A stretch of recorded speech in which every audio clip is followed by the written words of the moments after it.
we have Margaret Landis, who will be talking to us about stability locations for lunar polar volatiles from diviner data and the implications for scientific exploration. So take it away, Margaret. Thanks, Parvati. So Paul, Lucy, and I did not plan this, but he is perfectly set up the first couple introduction slides I have here. So next slide, please. The reason we care about location and history of volatiles on the moon, in addition to the implications for human exploration, is also that the source of lunar volatiles and their history is not particularly well constrained. Like Paul Lucy was just talking about, there's indications that lunar volcanism, solar wind implantation, and cometary impacts might have all played a role in delivering volatiles to the lunar poles. And sampling sites where we might be able to find all three of these would provide insight and context for both the temporal history of volatile delivery to the moon as well as the different sources. So next slide, please. So what I've been working with is the Diviner data set from July 2009 to March 2019 in order to come up with temperature maps that we can then use to come up with stability maps for particular volatiles of interest. And so some of this is a little inside baseball for the non-diviner folks, but basically what I did to generate these temperature maps was filter off events that were not nadir pointing spacecraft observations.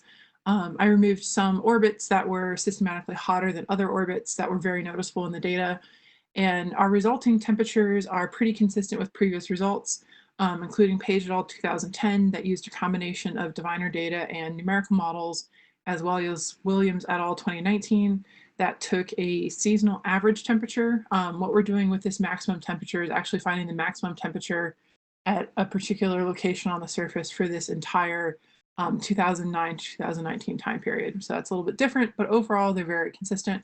Next slide, please. So taking these temperature maps, in order to assess surface volatile stability, we've had a pretty simple test where if the temperature was less than the volatility temperature of that species, it counted as a stable pixel in our map.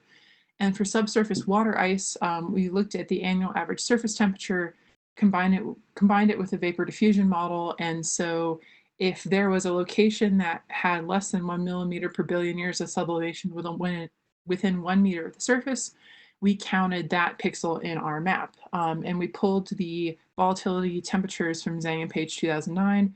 So these are volatility temperatures for 1 millimeter per billion years of loss. So pretty stable. Next slide, please. And then go ahead and go to the next one as well. The big caveat here is that we are not identifying where volatiles exist. We are identifying where volatiles could exist. And so, of course, these maps depend on the supply rate of lunar volatiles, the destruction rate, and other processes that are not particularly well constrained. But we can use these maps to identify high priority areas where even a null result in an in situ sampling would tell us something pretty significant about the history of volatile generation and delivery to the lunar poles. So on to the next slide, which should be the first slide of results. The light blue color here is buried surface ice within 1 meter. And the darker blue color here is the surface water ice stability. One thing that is a key takeaway is that the buried water ice stability total area in both the North and South Pole is about the same.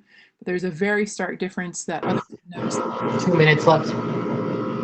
That the surface stability is very different. So if there's a process that's taking surface water and burying it as a mode of generating kind of this buried water ice, then we might not expect to see the buried area completely filled.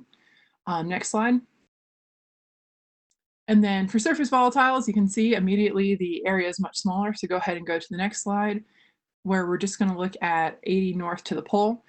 There's a variety. The 3 volatiles we picked were sulfur, water, and hydrogen cyanide. Sulfur because it's probably linked to lunar volcanism, water because we're all interested in water, and hydrogen cyanide because it's potentially a cometary tracer.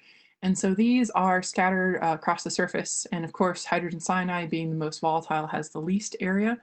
If you go to the next slide though, one location that's particularly interesting in the South Pole is Amundsen Crater, where in this permanently shadowed region, very quickly we can see that surface volatiles have all 3 volatile species present of interest on the surface very close to the edge of that permanent shadow. Next slide, please. And this is also consistent with LAMP results indicating surface volatiles in Amundsen. So next slide. And so the conclusions are buried water ice in both poles is pretty even, but surface ice is very different. Amundsen's a potentially pretty straightforward place to potentially drive on a relatively flat surface into this kind of triple stability area for volatiles related to lunar volcanism, water, excuse me, and cometary impacts. And then that kind of location is key to understanding the stratigraphy history and delivery rate of volatiles to the moon. Thanks.